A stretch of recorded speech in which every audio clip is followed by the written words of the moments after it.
for the Cities for Our Future competition, which is all about promoting innovation in the built environment, we assessed 5 core criteria. The relevance to our core themes, which were urbanization, climate change, and resource scarcity. We looked at the impact of the submissions on people, on place, and on business. We looked at the feasibility of the submissions, technically, economically, politically, or culturally. We looked at the scalability of the submissions, whether they only solve a local problem or whether it's something that could solve a problem on a wider scale. And we also looked at the submissions for their originality and how exciting they were. And so I have now a few slides to show the 5 shortlisted entries for Southeast Asia. The first entry, these are in no particular order, by the way, they're alphabetically to keep them neutral. The first submission was Sent to Change, which is an online app to promote savings among those who are unbanked, and it was a submission from Manila in the Philippines. The aim is to support and help disadvantaged Filipinos. And there's also a charitable aspect to the submission as well in terms of donations being made to promote other charitable causes, such as those related to water shown on the right. So that was submission number 1, Sent to Change. Submission number 2 was also from the Philippines, also from Manila. And it was essentially a low-cost bamboo house that was intended to be a modular construction that could be put together by artisans, by local craftsmen, and it's intended to be resilient in the face of floods, which happen regularly in face of typhoons. It's a low-cost, affordable housing solution to the problems of those who are without housing in the Philippines. So that was submission number 2 on our shortlist. Submission number 3 was very different.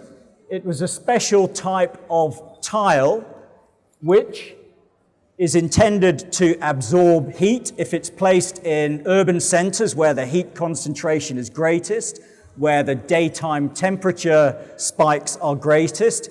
It absorbs heat and acts as a flywheel, and that heat is converted to electricity, which obviously can be used for other purposes. So that was submission number 3 in Brico, which is a submission from Singapore. Submission number 4 was an innovation hub intended for Denpasar in Bali. The intention behind this submission was really to bring international support and students and expertise together with the local community in Bali. We all know the pressure, the economic development is great in Bali, but equally the pressure of tourism and the impact that that has on the wider community. So the intention behind this submission was really to act as a catalyst for sustainable projects in Bali, and really to help aim to preserve traditional values and to foster young talent on the island. That was submission number 4, an innovation hub in Bali. So submission number 5, the last of the 5 on our shortlist, Kampung hybridization. For those of you who are based outside Southeast Asia, a kampung is a Malay village. So again, submission number 5 is very different. The intention here was targeting local urban communities, which are threatened by urbanization. The speed with which urbanization happens has a negative impact on local communities that are well established in the area. So what we have here is a culturally sensitive design to preserve local identity and community, to preserve the village way of life, the traditional village way of life, which currently exists in certain areas in Kuala Lumpur in Malaysia. So they were our 5 shortlisted submissions for Southeast Asia. The winner will be selected on the 18th of July. The winner will go forward into our global competition, and the global winner will be announced in November. During the interim, the winning submission from each region around the world will get mentoring and support to help develop their submission as they move forward to the final stage. So there's an overview of our submissions. Gordon, if I can turn to you as a fellow judge, this is all about innovation in the built environment. In your experience, what are the typical barriers to getting ideas like this adopted in the built environment? I think what was interesting about all of the submissions we had was they were very granular, and they really addressed core problems in the environments in which they were set.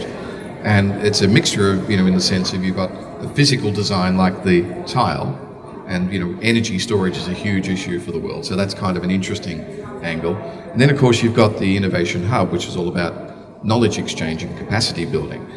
So there's a nice mixture of all of those things. Now again, the problem to implementing any of these will end up coming down to the feasibility, the business models, how they'll be funded, in particular things like the innovation hub. But there is a need for every one of those things that we see on the board. And I think the challenge will be moving forward just to make them truly implementable. In particular, would you have any advice to the submissions in general on what they can do to overcome those barriers, what they can do to try and minimize the gap for adoption? It's always good to align with a political problem.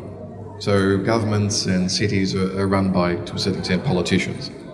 And if you can make sure that your innovation and your idea is solving a visible problem, it's very, very hard to get funding for something invisible. It might be good, and I live in the world of infrastructure in particular, which is often invisible. But a lot of those things are tackling a visible problem. What really struck me with these submissions is many of them were actually, as you say, granular. They weren't high-tech solutions in many cases. They were simple solutions to local problems. What do you think that tells us about the issues within the built environment? It's interesting. I think this is telling us that this is a bottom-up approach. So I don't think you're going to get a global property development company that's going to say, hey, we can make a lot of money out of a bamboo house in different environments. So what you're seeing is the community addressing community needs with a bottom-up approach. And if you look at the world of smart cities, it is a mixture of top-down and bottom-up.